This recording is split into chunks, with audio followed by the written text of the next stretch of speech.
تو اگر تمہاری مرضی کے بنا پتا نہیں ہلتا ہے اور سب کچھ تم دیکھ رہے ہو، تو پھر یہ جو دنیا میں اتنا انیائے ہے، دنیا میں اتنی بھوک ہے، اتنی بیماری ہے، اتنی مجبوری ہے، اتنے بلاکار ہیں، اتنے ہتیائیں ہیں، یہ اس کے سامنے ہو رہے ہیں، اور یہ چاہے تو روک سکتا ہے لیکن یہ ہونے دیتا ہے۔ اور یہ مجھ سے پوچھے گا، اس کی مجال ہوگی کہ مجھ سے پوچھے گا کہ تم نے کیا کیا دنیا میں، میں پوچھوں گا اگر یہ نکلا کہ بھائی تم نے کیا کیا ہے۔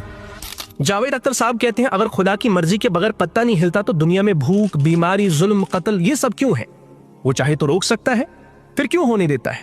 اور بڑے متکبرانہ انداز میں کہہ رہا ہے کہ اس کی اتنی مجال کہ وہ مجھ سے پوچھے گا، بلکہ میں اس سے پوچھوں گا کہ تم نے کیا کیا۔ اب ایک مثال سمجھ لیجیے، اگر ایک استاد امتحان کے دوران ہر غلط جواب پر فوراً قلم چھین لے تو کیا ہوگا؟ کوئی فیل نہیں ہوگا، کوئی پاس بھی نہیں ہوگا، لیکن پھر امتحان جو ہے وہ بے معنی ہو جائے گا۔ دنیا بھی یہی ہے، یہ عدالت نہیں ہے بلکہ امتحان گاہ ہے۔ اب قرآن اسی عقلی حقیقت کو یوں بیان کرتا ہے جیسا کہ سورہ ملک کے اندر آیا ہے، الذی خلق الموت والحیات لیبلوکم، اسی نے موت اور زندگی کو پیدا کیا تاکہ تمہاری آزمائش کرے۔ اگر یہاں ظلم نہ ہو، بھوک نہ ہو، درد نہ ہو تو امتحان کس بات کا؟ اب اعتراض آتا ہے بھوک کیوں ہے، بیماری کیوں ہے؟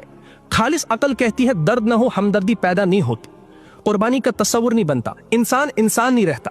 یہی وجہ ہے کہ آرام میں انسان خود غرض بنتا ہے اور مشکل میں انسان انسان بنتا ہے۔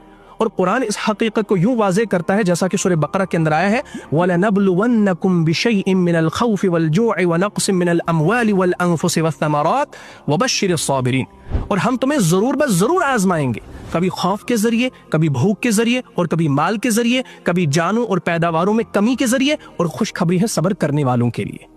دوسری بنیادی حقیقت یہ ہے اللہ نے انسان کو اختیار دیا ہے، فری ول دیا ہے، جیسا کہ سورہ دہر کے اندر آیا ہے، اِنَّا هَدَيْنَاهُ السَّبِيلَ إِمَّا شَاكِرًا وَإِمَّا كَفُورًا، ہم نے انسان کو راستہ دکھا دیا، اب وہ چاہے شکر گزار بنے یا چاہے انکار کرے۔ اب سب سے اہم نقطہ یہ ہے، جنگ اللہ نہیں کرتا، قتل اللہ نہیں کرتا، ظلم اللہ نہیں کرتا، یہ سب انسان کے غلط انتخاب ہے۔ پھر سوال بنتا ہے اگر خدا ہر ظلم کو فوراً ختم کر دے تو انسان کا اختیار کہاں گیا؟ فرعون کو فوراً مٹا دیا جاتا، ہٹلر کو پیدا ہی نہ ہونے دیا جاتا، ہر چور، ہر قاتل، ہر ظالم کو وہی ختم کر دیا جاتا، تو یہ دنیا عدالت نہیں بلکہ جیل بن جاتی۔